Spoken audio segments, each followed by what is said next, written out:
সবার প্রতি আমার গভীর শ্রদ্ধা ও ভালোবাসা। যে যেখানে আছেন আশা করি ভালো আছেন, সুস্থ আছেন, কুশলে আছেন। পরিবার অর্থ সব বয়সী কিছু মানুষ এক ছাদের নিচে একত্রে বসবাস করা, যেখানে বয়স্ক, আধা বয়স্ক, শিশু সবাই থাকবে। অতএব একটা পরিবারকে তখনই আদর্শ পরিবার বলা যাবে যে পরিবারে শিশুদের জন্যও যেমন বসবাস উপযোগী হবে, তেমনি বৃদ্ধদের জন্যে এবং সব বয়সী মানুষের জন্যেই সেটা জানি সেই জায়গাটা জানি বসবাস উপযোগী হয়। তাহলে সেটাকে আমরা একটা আদর্শ পরিবার বলতে পারি। জীবনের সব থেকে অপ্রিয় সত্য হচ্ছে বার্ধক্যে পৌঁছানো যাদের সৌভাগ্য হয় তাদের সবারই জীবনের শেষ দিনগুলো কাটানো আর জীবনের শেষ পাটা ফেলার জন্যে পরিবার আর সমাজের সাহায্যের দরকার হয়। সেদিকে লক্ষ্য রেখে আজ আমি নতুন একটি জীবন ঘনিষ্ঠ বিষয় নিয়ে আলোচনা শুরু করব। সেটা হলো সব বয়স বান্ধব আর সব বয়স নিয়ে গঠিত পরিবার ও সমাজ, age friendly and age inclusive family and society. জন্মগ্রহণ করার পর আমরা সবাই জীবন পরিক্রমায় প্রথমেই আমরা অসহায় শিশু অবস্থায় বাবা মা অথবা অন্য কোনো মানুষের সেবা নিয়ে বড় হয়ে উঠি।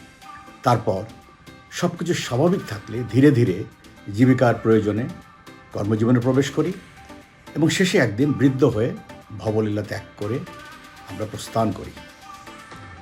বলা বাহুল্য, আমরা সবাই, সব বয়সী মানুষই প্রতিদিন আমরা বার্ধক্যের দিকে অগ্রসর হচ্ছি, একসাথে অগ্রসর হচ্ছি। তাছাড়া আমাদের সবার জীবনে বৃদ্ধ মানুষের উপস্থিতি আছে। সেটা হতে পারে মা বাবা, দাদা দাদি বা অন্য কোনো বয়স্ক আত্মীয় স্বজন। মনে রাখতে হবে এসব বৃদ্ধ মানুষ খুবই সীমিত সময়ের জন্যে আমাদের সঙ্গে থাকেন এবং যারা আমাদের শৈশবে এবং যৌবনে একসময় আমাদেরকে জীবনের প্রথম পদক্ষেপটা নেওয়ার জন্যে তাদের জীবনের শ্রেষ্ঠ সময়টা আমাদের দিয়েছেন। এ বিষয়টা নিয়ে ধারাবাহিক আলোচনার আজকের বিষয় হচ্ছে বার্ধক্য বলতে আমরা কী বুঝি এবং মানুষের উপর বার্ধক্যের প্রভাব কেমন হয় সেটা নিয়ে আলোচনা করব। সাথে থাকার জন্য আমি সবাইকে ধন্যবাদ জানাচ্ছি। আপনি বৃদ্ধ হয়ে গিয়েছেন কিনা সেটা কি করে বুঝবেন?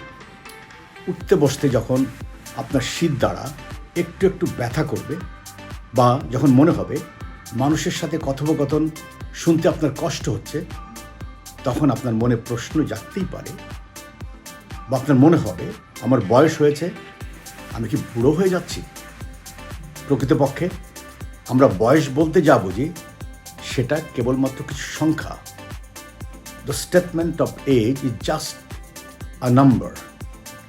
যা হোক, জন্মের পর থেকে শুরু করে মানুষ ধীরে ধীরে যুবক থেকে মধ্য বয়স অতিক্রম করে বার্ধক্যে পৌঁছায়।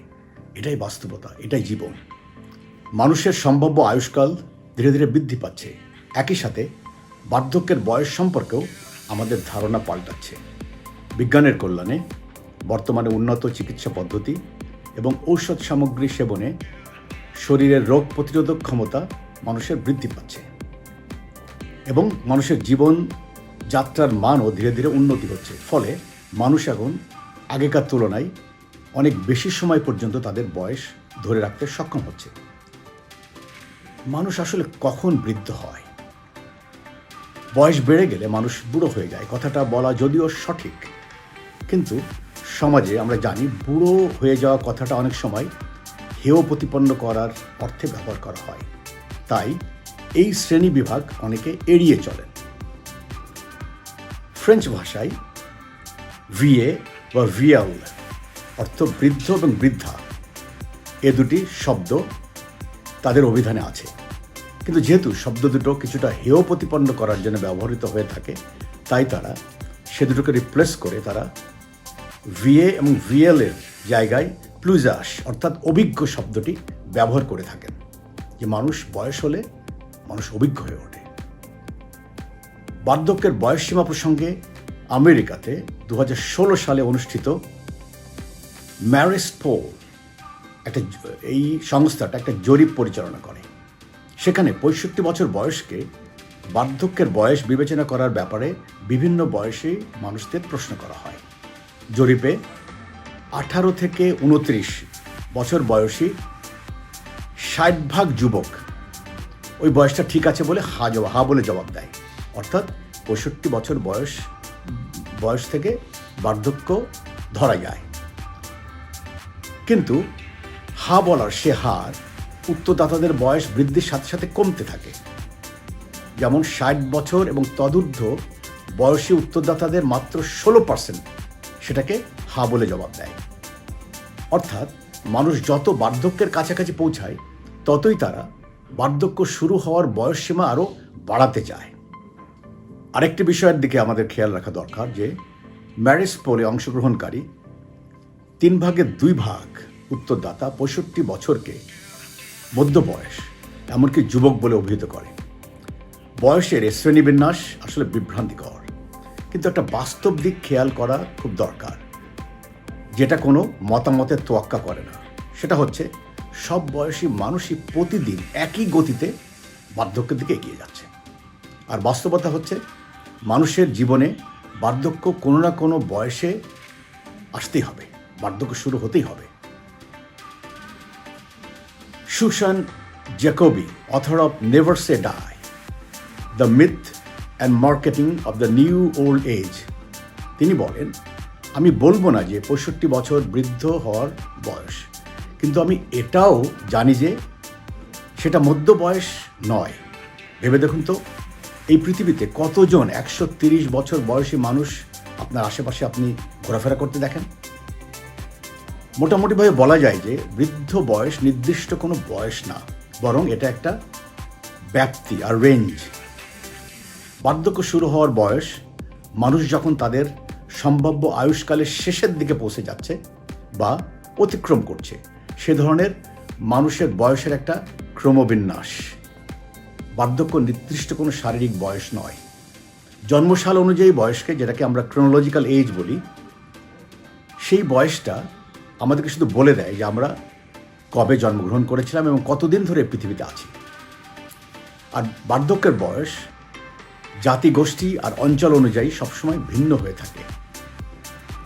এ প্রেক্ষাপটে আমরা দেখব কোন বয়স থেকে আমরা বার্ধক্যের বয়স বিবেচনা করব। WHO কর্তৃক উন্নত বিশ্বের জন্য 60 বছর এবং তদূর্ধ্ব বয়সকে বার্ধক্যের শুরু বলে বিবেচনা করার কথা বলা হয়েছে। কিন্তু এই মতবাদটা সর্বজন গ্রাহ্য নয়। যেমন আফ্রিকাতে ঐতিহ্যগতভাবে এ বয়স 50 থেকে 65 ধরা হয়। সম্প্রতি ওয়ার্ল্ড ইকোনমিক ফোরাম, এই ফোরাম কর্তৃক বার্ধক্যের বয়স নির্ধারণের জন্য নতুন একটা ধারণার প্রচলন করা হয়েছে, যাকে প্রসপেক্টিভ এজ বা প্রত্যাশিত বয়স বলা হয়ে থাকে, যা দ্বারা কোনো ব্যক্তি গড়ে আরও কত বছর বেঁচে থাকার সম্ভাবনা আছে সেটা বোঝানো হয়েছে। অতএব WEF এর হিসাব অনুযায়ী বার্ধক্য 65 বছর বয়সে শুরু হয় না। বার্ধক্য শুরুর বয়স ধরতে হবে যখন থেকে কোনো মানুষের গড়ে আরও 15 বছর বাঁচার সম্ভাবনা থাকে। ইউরোপের দেশগুলোতে 65 বছর বয়সকে বার্ধক্যের শুরু বলে বিবেচনা করা হয়। আমেরিকাতে পুরুষদের জন্য 70 থেকে 71 বছর আর মহিলাদের জন্য 72 থেকে 73 বছরকে বার্ধক্যের বয়স বলে বিবেচনা করা হয়ে থাকে। 1 দশক আগে তুরস্কে 55 বছর বয়সকে বার্ধক্যের শুরু বলে ধরে নেওয়া হতো। তখন সে দেশের মানুষের গড় আয়ু ছিল 72 বছর। কিন্তু বর্তমানে সেখানে মানুষের গড় আয়ুষ্কাল বেড়ে যাওয়ায় 70 বছর বয়সকে বার্ধক্যের শুরু বলে বিবেচনা করা হয়। উন্নয়নশীল বিশ্বে যে বয়স থেকে একজন মানুষ তার পেনশন সুবিধা পেতে শুরু করে, সে বয়স থেকে বার্ধক্যের শুরু বলে ধরে নেওয়া হয়। চীন দেশে পেনশন পাওয়ার বয়স পুরুষদের জন্য 65 আর মহিলাদের জন্য 55 বছর। ইন্ডিয়াতে এ বয়স 60 আর আমাদের দেশে বর্তমানে এটা 59 বছর। আফ্রিকার দেশ লিবিয়াতে অবসরের বয়স 65 থেকে বাড়িয়ে 70 করা হয়েছে। অস্ট্রেলিয়াতে অবসরের বয়স বাড়িয়ে 67 করা হয়েছে এবং অদূর ভবিষ্যতে তা আরও বৃদ্ধি করার কথা বিবেচনা করা হচ্ছে। সামগ্রিক পর্যবেক্ষণে দেখা যায় যে বিশ্বের বিভিন্ন দেশে বার্ধক্যের বয়স ওঠানামা করলেও মোটামুটি 65 থেকে 70-এর মধ্যে এই বয়সের পরিসীমা আছে। ক্রোনোলজিক্যাল এজ বা জন্মসাল থেকে গুণে নির্ধারিত বয়স অনেকের জন্য সঠিক নাও হতে পারে। কারণগুলো নিম্নরূপ: ব্যক্তিবিশেষের জীবন ধারণের ধরন বা কোন দেশে তিনি বাস করেন ইত্যাদি কিছু বিবেচনা করে ইউনাইটেড নেশনস কর্তৃক ঘোষিত 60 বছর বার্ধক্যের বয়স নির্ধারণ করা সম্পর্কে পেট্রো বলেছেন, বিষয়টা এমন মনে হয় যে আপনি 59 বছর বয়সের শেষ দিন মধ্যরাতে একটা দরজা দিয়ে আপনি ভিতরে ঢুকলেন এবং পায়ে হেঁটে পরদিন সকালে একজন ভিন্ন মানুষ হয়ে বেরিয়ে আসলেন, একজন বৃদ্ধ মানুষ। Sergei Scherbov and Warren Sanderson, demographers at the international institute of applied system analysis, তাদের মতে বার্ধক্য সম্পর্কে ওয়ান সাইজ ফিটস অল এ ধরনের কোনো ফর্মুলা প্রযোজ্য হয় না। বার্ধক্যের বয়স নির্ধারণে একজন মানুষের বসবাসের স্থান, তার জীবন যাপনের ধরন ইত্যাদি সামগ্রিকভাবে বিবেচনা করতে হবে। সার্গে সেরবভ এবং স্যান্ডারসন তাদের লেখা বই prospective longevity a new vision of population ageing বইতে উল্লেখ করেছেন যে ক্রোনোলজিক্যাল এজ আমাদেরকে কেবলমাত্র বলে দেয় আমরা কতদিন ধরে বেঁচে আছি। একজন মানুষকে বৃদ্ধ বলা সম্পর্কে সার্গে আরও বলেন, একজন ব্যক্তি বার্ধক্যে পৌঁছেছে কিনা সেটা নির্ধারণের জন্যে তার প্রত্যাশিত বয়স বা আরও কত বছর তিনি বেঁচে থাকতে পারেন সেটাও বিবেচনা করা দরকার। It's better to look to their prospective age or how many years of life expectancy they have remaining. এখন দেখি প্রত্যাশিত বয়স বলতে আমরা কি বুঝি, প্রসপেক্টিভ এজ এটার অর্থটা কি। এ বিষয়ে সার্গে সেরবভ বলেন যে প্রত্যাশিত বয়স বিবেচনায় একজন মানুষের সম্ভাব্য আয়ুষ্কাল যখন থেকে 15 বছর বা তার থেকে কম বলে বিবেচিত হয় সে বয়সে কাউকে বৃদ্ধ বলে ধরে নেওয়া যায়। When it comes to prospective age, a person should be considered old when their life expectancy is 15 years or less. বৃদ্ধ বয়স সম্পর্কে পেট্রো বলেন, অধিকাংশ মানুষ যে বয়সে বার্ধক্যের চিহ্নগুলো প্রদর্শন করে, অর্থাৎ তাদের জীবনের গুণগত মান খারাপ হতে থাকে, সে বয়স থেকে বার্ধক্যের বয়সের শুরু বলে ধরে নেওয়া যেতে পারে। সার্গে সেরবভ আরও বলেন, কিছু মানুষ 56 বা 60 বা 75 বছর বয়সে বৃদ্ধ হতে পারে।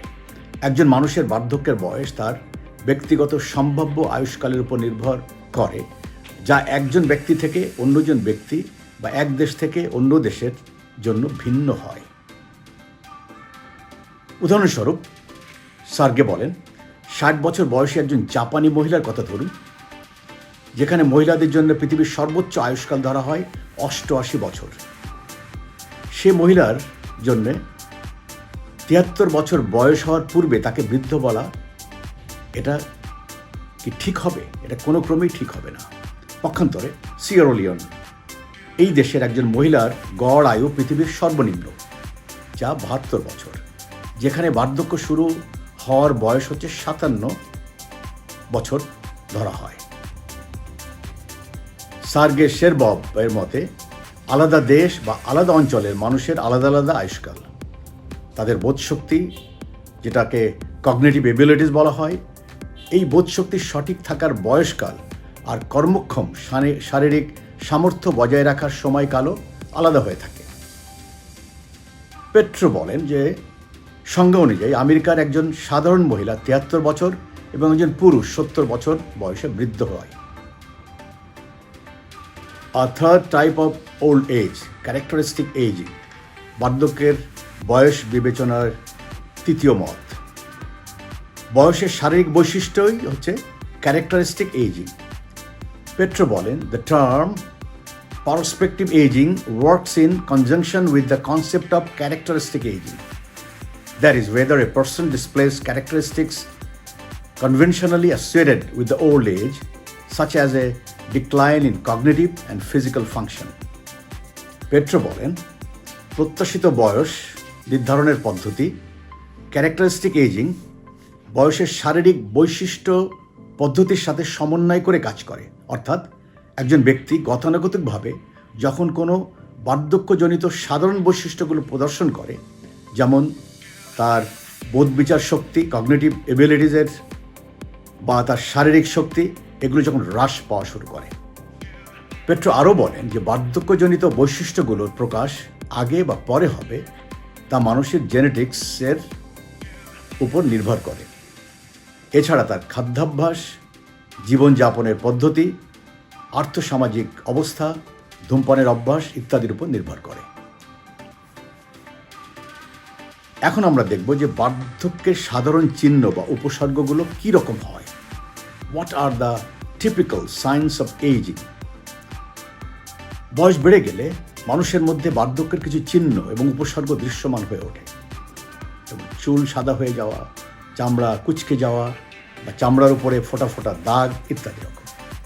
বয়স হলে আমাদের শরীর তরল পদার্থ ধরে রাখার ক্ষমতা হারাতে থাকে। ফলে আমাদের মেরুদণ্ডের চাকতি, যেটা স্পাইনাল ডিস্ক বলা হয়, এটা সংকুচিত হয়ে নড়াচড়া করার ক্ষমতা কমে যায়। তাই বৃদ্ধ বয়সে মানুষের শারীরিক আকৃতি ছোট হয়ে যায়। বয়স বৃদ্ধির সাথে এ ধরনের পরিবর্তনগুলো মানুষের শরীরের ভিতর ঘটতে থাকে, কিন্তু তার চিহ্নগুলো অনেক ধীরে ধীরে গোচরীভূত হয়। কারো বেলায় সেগুলো অনেক বয়স হলে দৃশ্যমান হয়, আর কারো বেলায় একটু আগে থেকে সেগুলো দৃশ্যমান হতে থাকে। বয়স বেড়ে গেলে মানুষের নার্ভগুলো কোনো সংকেত ব্রেনে পাঠাতে অনেক সময় নেয় এবং সংকেতগুলো আমাদের মস্তিষ্কে আগের মতো তড়িৎ গতিতে প্রক্রিয়াজাতকরণ করতে পারে না। বৃদ্ধ বয়সে মানুষ নতুন কিছু মনে রাখা এবং কোনো কিছুতে প্রতিক্রিয়া করার ব্যাপারেও অনেক বেশি সময় নেয়। এছাড়া বয়স বাড়লে মানুষের ইন্দ্রিয়গুলো তাদের সক্ষমতা হারায়। কোনো কিছু শোনা, দেখা বা গন্ধ বা স্বাদ নেওয়ার ক্ষমতাও হ্রাস পায়। এ পর্যায়ে আমরা দেখব বৃদ্ধ বয়সে মানুষের কী ধরনের শারীরিক পরিবর্তন হয়। What happens to your body when you age? মানুষের শরীর নানা ধরনের টিস্যুর সমন্বয়ে তৈরি। এর মধ্যে কিছু আবার সেল দিয়ে তৈরি, যেগুলো বেশি দিন বাঁচে না। সেগুলো প্রতিনিয়ত প্রতিস্থাপন করার প্রয়োজন হয়। যেমন চামড়ার সেল, এই সেলগুলো ধীরে ধীরে কম গতিতে প্রতিস্থাপন হয়ে থাকে। কিন্তু কিছু সেল, যেমন ব্রেন সেল, যদি অনেক দিন পর্যন্ত বাঁচতে পারে, কিন্তু এগুলো প্রতিস্থাপন করা যায় না, এগুলো মারা যায়। এভাবে আমাদের অনেক অঙ্গ প্রত্যঙ্গ অকেজ হতে থাকে ধীরে ধীরে। আমাদের অনেক অঙ্গ ওজন হারিয়ে ছোট এবং ক্ষীণ হয়ে আসতে থাকে। আমাদের অঙ্গের ক্ষয়পূরণের জন্য মজুদ বা রিজার্ভ থাকে, কিন্তু সে মজুদও ধীরে ধীরে ফুরাতে থাকে এবং তখনই বার্ধক্যের চিহ্নগুলো পরিষ্কারভাবে পরিলক্ষিত হতে থাকে।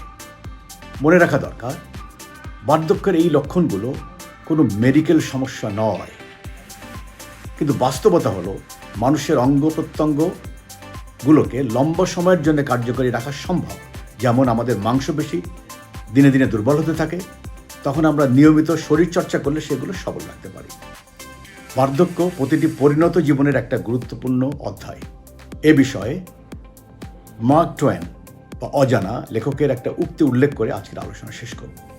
তিনি বলেন, "Do not regret growing older. It's a privilege denied to many." আলোচনা থেকে আমরা পরিষ্কার অনুধাবন করলাম যে বার্ধক্যের বয়স একতরফাভাবে নির্ধারণ করা যায় না, সম্ভব নয়, এবং বার্ধক্য মানুষের জীবন থেকে অনেক কিছু কেড়ে নিয়ে মানুষকে অসহায় করে দেয়।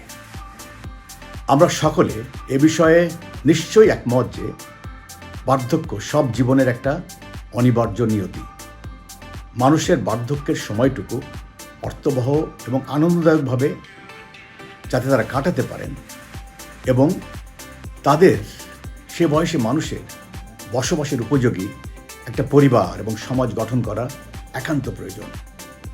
এই ব্যাপারটিতে বা এই বিষয়টাতে কোনো দ্বিমত করার অবকাশ আছে বলে আমি মনে করি না। আজকের আলোচনায় সাথে থাকার জন্যে অসংখ্য ধন্যবাদ এবং কৃতজ্ঞতা। পরবর্তী আলোচনাগুলোতে সাথে থাকবেন আশা করি। এ ধরনের জীবন ঘনিষ্ঠ বিষয়, যেটা আমি মনে করি সব বয়সী এবং শ্রেণী পেশার মানুষের জন্য জরুরি, এ বিষয়গুলো সরাসরি আমি স্কুল, কলেজ, ইউনিভার্সিটি এবং কর্পোরেট হাউসে আলোচনা করে থাকি। এ ধরনের আলোচনার প্রয়োজন হলে দয়া করে লিখে জানাবেন।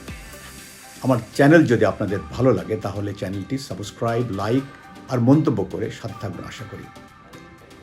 সবাই ভালো থাকুন, শান্তিতে থাকুন, মানবতার জয় হোক।